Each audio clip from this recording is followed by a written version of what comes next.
नारद मुनी कोण होते व त्यांच्याकडील अलौकिक शक्ती? बेहदचे बापूजी त्यांच्या विश्वकल्याणकारी विश्वसेवाधारी मुलांना त्यांनी स्वतः दिव्य दृष्टीने प्राप्त केलेले ज्ञान प्रदान करत आहेत. बापूजी म्हणतात, परम शांती. आज मी मुलांना नारद मुनींबद्दल काही सांगू इच्छित आहे. त्यामुळे बेहदची मुले नारद मुनींचे व्यक्तिमत्व व त्यांच्या शक्तीबद्दल समजतील. एका क्षणात नारद मुनी ब्रह्मापुरीकडे जात असत. ते एका क्षणात विष्णूकडे जात होते. ते नारायण नारायण असा जप करत असत. त्यांचे आराध्य दैवत नारायण म्हणजे विष्णू होते. विष्णू भगवान हे लक्ष्मी नारायणाचे संयुक्त रूप आहे. ते ब्रह्मदेवाचे मानसपुत्र होते. मानस म्हणजे मन, संकल्पाने निर्माण केलेले होते. तसे तर ब्रह्मदेवाने पहिले एका संकल्पाद्वारे या सृष्टीची रचना केली होती. पहिले ब्रह्माद्वारे या सृष्टीची रचना सृजन केलेले होते. ते एका क्षणात कधी ब्रह्मपुरी तर कधी देवतांकडे पोहोचत असत. देवतांच्या तिन्ही लोकांचे स्वामी इंद्राकडे सुद्धा जात असत. कधी भूलोकात, कधी भुवरलोकात, तर कधी स्वर्गलोकात, कधी पाताळ लोकात सुद्धा जात असत. असुरांकडे कधी अतल, वितल, सुतल मध्ये सुद्धा जात असत. सांगण्याचा उद्देश असा आहे की त्यांचे काम काय होते तर चुगली करणे. असुरांना काहीतरी सांगायचे, देवतांना काहीतरी सांगायचे आणि आपापसात भांडणं लावून द्यायचे. मोठमोठे देवता आणि असुरांमधील भांडण तंट्यांचे हे सुद्धा एक कारण होते. म्हणून असुर त्यांच्यावर विश्वास ठेवत नव्हते. असुर म्हणत होते, हे तर भांडण तंटे लावतात. धर्तीवर सुद्धा लोक हेच म्हणायचे की नारद मुनी भांडण तंटे लावून देतात. असे काम करणाऱ्यांना नारदाची उपमा देत असत. हे नारदासारखेच आहेत. गुजरातीत म्हणतात की नारद बेडा करता है. सांगण्याचा उद्देश आहे की नारद मुनींकडे कोणती शक्ती होती की ते एका क्षणात खूप दूर असलेल्या ब्रह्मापुरीत जात असत. भूलोकानंतर वरती भुवरलोक, स्वर्गलोक, महरलोक, जनलोक, तपलोक, नंतर ब्रह्मापुरी येते. सत्यलोकापेक्षाही वरती आहे. तर असे हे 7 लोक पार करून नंतर ब्रह्मापुरी येते. नारद मुनी एका क्षणात धर्तीवरून गायब होऊन जायचे. कधी व्यक्तमधून अव्यक्त आणि कधी अव्यक्तमधून व्यक्तमध्ये येत होते. व्यक्त म्हणजे 5 तत्व आणि अव्यक्त म्हणजे अदृश्य होणे, म्हणजे सूक्ष्म शरीर धारण करणे. सूक्ष्म शरीराला सुद्धा अव्यक्त म्हटले जाते. 3 तत्वांच्या शरीराला सुद्धा अव्यक्त म्हटले आहे. परमलाईटला सुद्धा अव्यक्त स्वरूप म्हटले जाते. म्हणून मनुष्य त्यांना बघू शकत नाहीत. व्यक्तमध्ये राहून आपण त्यांना बघू शकत नाही. त्यांना अव्यक्त स्वरूप म्हटले आहे. जे मनुष्याला त्यांच्या डोळ्यांनी दिसत नाही ते अव्यक्त आहे. अलौकिक लोक आहे. लौकिकवाले त्यास अलौकिक म्हणतात. येथे एवढे जे 7 लोक आहेत तर त्यांच्यात किती अंतर असेल तुम्ही जरा विचार करून बघा. वेगवेगळ्या शास्त्रात वेगवेगळे सांगितलेले आहे की जे हे भूलोकांच्या वरती भुवरलोक आहे ते 1,00,000 योजन आहे. यावरती स्वर्गलोक आहे ते 14,00,000 योजन आहे.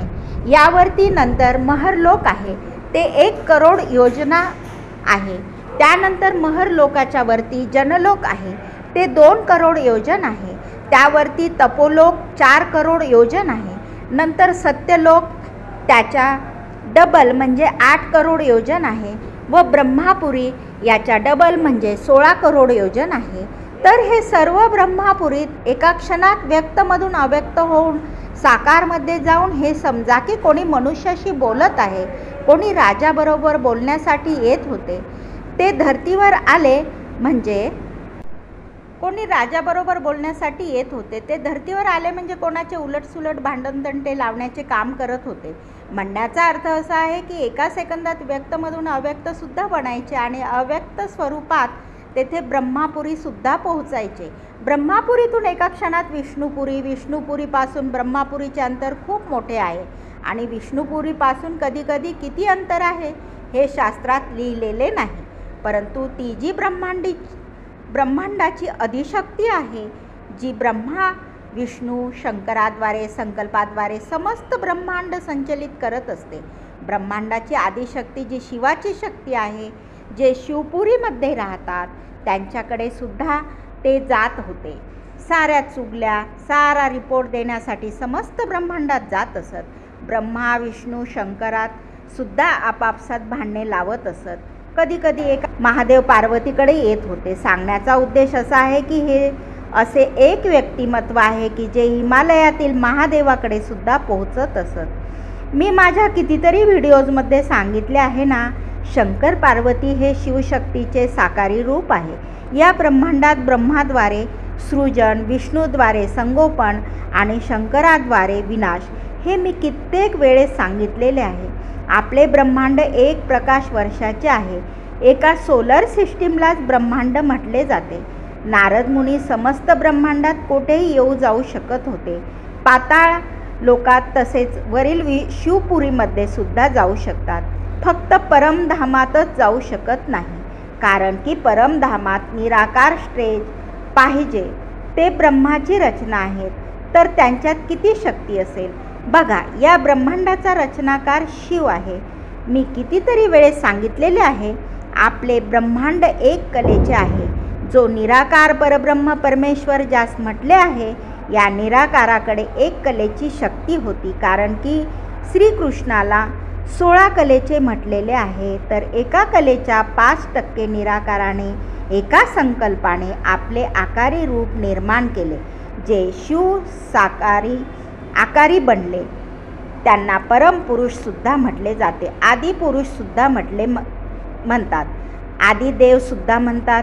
आदिदेव शिव जे शिवपुरीत निवास करतात, त्यांनी आपल्यामधून शिवशक्तीची रचना केली. तर शिवाकडे सुद्धा 5% शक्ती हस्तांतरित झाली. एका कलेची 5% शक्ती शिवशक्तीमध्ये आली व शिवशक्तीने मिळून विष्णूची रचना केली. तर शिवशक्तीकडे जी शक्ती होती त्याच्या 5% शक्ती विष्णूला दिली. विष्णूच्या नाभी शक्तीतून ब्रह्माची रचना झाली.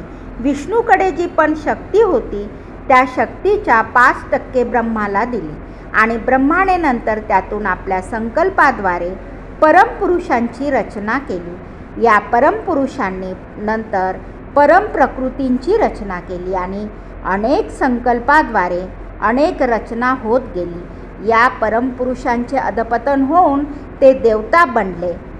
नंतर देवतापासून मनुष्य बनले गेले. मनुष्याचे सुद्धा अधपतन झाल्याने ते पाताळ लोकात गेल्याने असुर बनले, महाअसुर बनले गेले. असे हे एक ब्रह्मांड आहे. परंतु नारद मुनींकडे किती शक्ती होती, कारण की ते ब्रह्मदेवाचे पुत्र आहेत.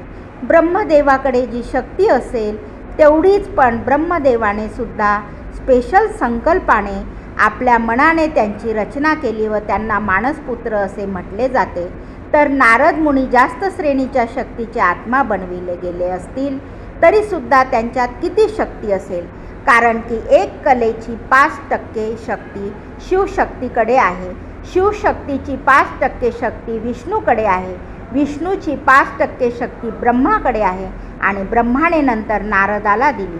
तरीसुद्धा एवढी शक्ती असूनही ते परमधाम वगळून समस्त ब्रह्मांडात आवागमन करत होते, कारण की ते परमधामात गेले तर तेथे विलीन होऊन जातील.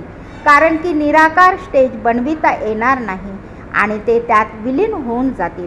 जास्त करून ब्रह्माची जी रचना आहे ती जास्तीत जास्त विष्णुपुरीपर्यंत जाऊ शकते. शिवपुरीत जाताच ती विलीन होऊन जात असते, कारण की शिवपुरीमध्ये 100% परमतत्व आहे. तरीसुद्धा नारद मुनी जाऊ शकत होते. म्हणूनच ब्रह्मदेवाने नारदाचा आत्मा स्पेशल क्वालिटीचा बनविलेला होता. या शक्तीने ते एका क्षणात इतके दूर जाणे वरील लोकात तसेच खालील लोकात सगळीकडे समस्त ब्रह्मांडाच्या घडामोडीचे रेकॉर्डिंग ठेवत असत. प्रत्येक ब्रह्मांडातील प्रत्येक क्षणाची बातमी अर्धाकडेच असायची. नारदाची शेंडी वरती असते, त्यास अँटिना म्हटले जाते.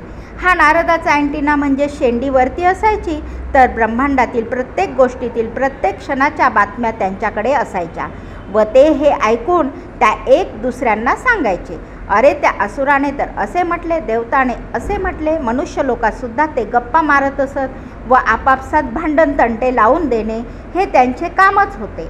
मी फक्त हेच सांगू इच्छित होतो की सांगण्याचा उद्देश असा आहे की एका नारद मुनीकडे एवढी शक्ती होती, तर बेहदच्या आत्म्यांकडे बेहदची परमलाईनची शक्ती आहे. ती एकाच प्रकारची नाही, तर ते बेहदच्या कलेच्या पावरचे आत्मे असतील. मनुष्य रूपात अडकून पडलेले आहेत, काही साकारी तर काही आकारी आहेत. ते सुद्धा ज्ञानाने हळूहळू जागृत होतील. जेव्हा त्यांच्या आत्म्यास परमलाईट येईल तेव्हा थोडेफार असे 5-7 आत्मे जागृत होतील.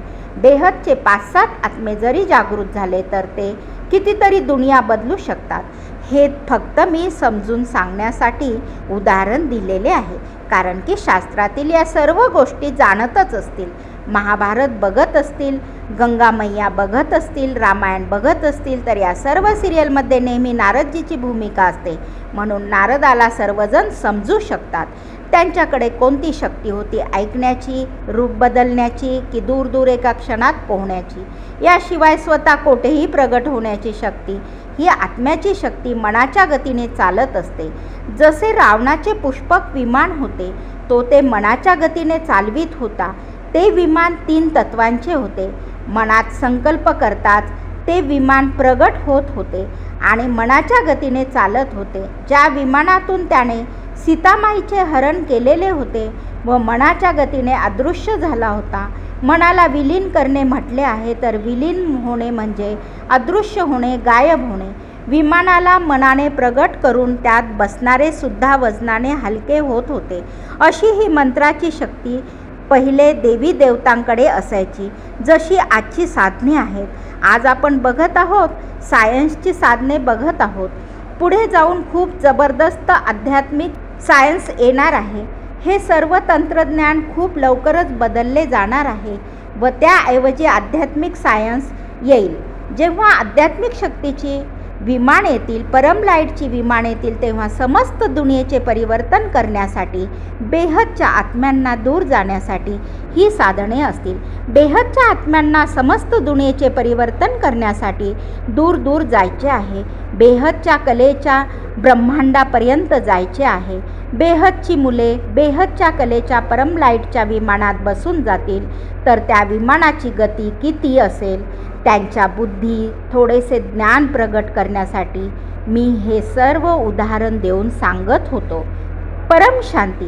हा व्हिडिओ आपल्याला आवडला असल्यास नक्की लाईक, शेअर व कमेंट करावा. बेहदची परम शांती.